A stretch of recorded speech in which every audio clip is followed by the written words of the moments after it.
নমস্কার বন্ধুরা, আশা করি আপনারা সবাই ভালো আছেন এবং সুস্থ আছেন। আমি কিন্তু আপনাদের আবার একটি সুন্দর ভিডিও উপহার দেবার চেষ্টা করলাম। আশা করি এই ভিডিওটা আপনাদের ভালো লাগবে। সম্পূর্ণ দেখার চেষ্টা করুন না, নেহাত মন্দ হবে না এই ভিডিওটা, এবং দেখে অনেকটাই আনন্দ পাবেন। আসামে ঘুরতে ঘুরতে আমি এই গৌড়ীয় মঠের একটা সন্ধান পেলাম। এটা পাণ্ডুপোটের পাশে অবস্থিত। যদি আপনারা আসামের কামাখ্যা মেলায় যান, অবশ্যই কিন্তু এই মন্দিরটা বা এই গৌড়ীয় মঠটা দেখতে কখনোই ভুলবেন না। ভিডিওটা সম্পূর্ণ দেখুন, ভালো লাগলে অবশ্যই কমেন্ট, শেয়ার, লাইক দিয়ে আমার পাশে থাকবেন। আর একটা কথা বলে দিই, সাবস্ক্রাইব করতে কিন্তু ভুলবেন না। আপনাদের এই কমেন্ট, শেয়ার, লাইক এবং সাবস্ক্রাইবের আশাতেই আমি এই সুন্দর ভিডিওগুলো তৈরি করার চেষ্টা করি। এবছর আসামের কামাখ্যায় মেলাতে আমরা গিয়েছিলাম। গিয়ে বেশ কিছুক্ষণ সময় এই গৌড়ীয় মঠে সময় কাটিয়ে এসেছিলাম। এত সুন্দর, এত শান্ত পরিবেশ, আমার তো খুব ভালোই লেগেছিল। আপনারা যদি কোনো সময় যান, অবশ্যই কিন্তু এটা যাবেন। এখানটায় গেলে আপনার মনটা এত সুন্দর ঠান্ডা হয়ে যাবে, আপনারা কল্পনাই করতে পারবেন না।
আশা করব এই অল্প বয়সী মেয়েটার কণ্ঠে গানের মাধুর্য, ভগবানের প্রতি ভক্তি আপনাদের খুবই আনন্দ দিয়েছে।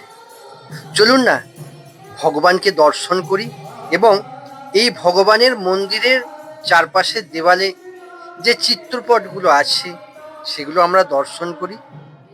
দেখুন, আমরা সবাই সনাতনী সনাতনী বলে চিৎকার করি, ঠিক কথাই। সনাতন কথার অর্থটা আমরা অনেকেই বুঝি না। আমরা যে যার নিজস্ব ধর্ম অনুযায়ী, অর্থাৎ নিজেদের ভক্তি অনুযায়ী ভগবানকে যেভাবে দেখার চেষ্টা করেছি সেইভাবে দেখার একটা অনুভূতি প্রকাশ মাত্র। এখানে বিভিন্ন রকম চিত্র আছে। এই চিত্রগুলো আপনি যদি ধীর গতিতে দেখতে চান দেখতে পারেন। দেখলে আপনার মনের মধ্যে একটা আনন্দ তৈরি হবে। আমি সেখানে গিয়ে এই চিত্রগুলো একভাবে দেখে গেছি, আমার খুব ভালো লেগেছে।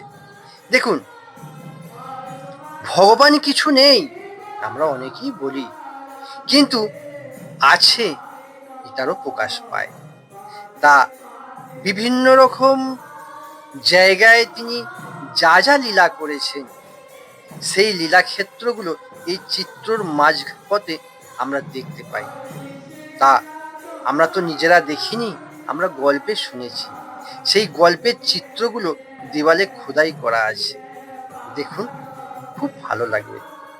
তবে কিছু কিছু গৌড়ীয় মঠ শুধু নয়, কিছু কিছু মন্দিরেও এরকম সুন্দর সুন্দর চিত্র থাকে। সেই চিত্রগুলো আমরা প্রাণ ভরে দেখার চেষ্টা করি। তা যারা ভগবানের প্রতি ভক্তি রাখেন তাদের কিন্তু খুব ভালো লাগবে। যারা মঠ মন্দিরে ঘুরতে পছন্দ করেন আশা করব তাদের খুবই আনন্দ দেবে। তবে আবার বলে রাখি, আপনারা আমার ভিডিওগুলো দেখে কেমন লাগছে কমেন্ট করলে আমি কিন্তু আরো সুন্দর ভিডিও তৈরি করতে সহযোগিতা পাবো আপনাদের কাছ থেকে। কারণ দেখুন, ক্যামেরা সম্বন্ধে এবং বাস্তব এই ভিডিও পোস্ট করা সম্বন্ধে আমার বিশেষ কোনো অভিজ্ঞতা নেই। তবুও সাময়িক কাঁচা হাতে আমি এই ভিডিওগুলো তুলে এবং কিছুটা বক্তব্যের মাধ্যম দিয়ে ভিডিওগুলো তৈরি করে আপনাদের সামনে আনার চেষ্টা করলাম। আপনাদের ভালো লাগছে কি লাগছে না সেটা কমেন্ট করলে আমি বুঝতে পারবো আমার ভুল ভ্রান্তি কোথায় হয়েছে। আগামী দিন সেটা শুধরে নেবার চেষ্টা করব। চলুন, সমস্ত জায়গাটা কত সুন্দর কারুকার্য করা আছে, কত সুন্দর ভাস্কর্য, এটা দেখতে থাকুন। তবে কিছুটা সময় নিজের জন্যে মঠ মন্দিরে দেবার চেষ্টা করবেন। এতে কি জানেন, অনেকটা আনন্দ পাবেন এবং মনের মধ্যে একটা শান্তির অনুভূতি প্রকাশ পাবে। তা আমি প্রায়শই এখানে ওখানে বেড়াতে যাই, তবে যেসব জায়গায় গেলে আমি শান্তি খুঁজে পাই, যেমন শ্মশান এবং মঠ মন্দির, এখানে গেলে অনেকটা শান্তি পাই। তাই আমি যাই, তার চিত্রপট, তার ছবি, তার ভিডিও আপনাদের কাছে তুলে ধরার চেষ্টা করি।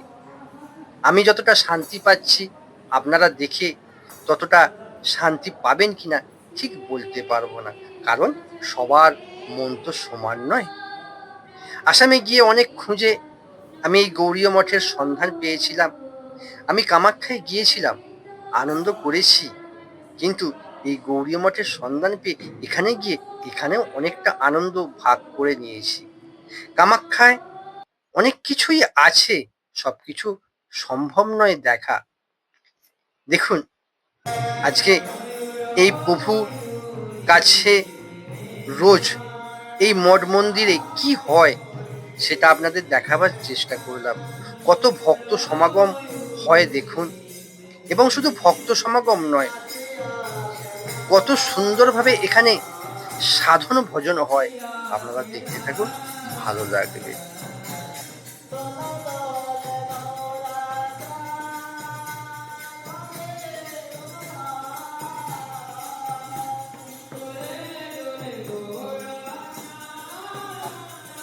সঙ্গে এখানে ভোগ নিবেদন করার খরচাটা সেটাও তুলে ধরার চেষ্টা করলাম। যদি কোনো সময় যান, আপনাদের কাজে লাগবে।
আমার এই ভিডিওটা আপনাদের কেমন লাগলো অবশ্যই কমেন্ট করে জানাবেন।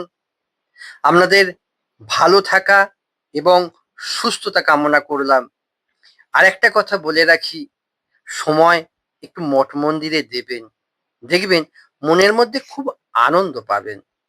ভালো থাকুন, সুস্থ থাকুন।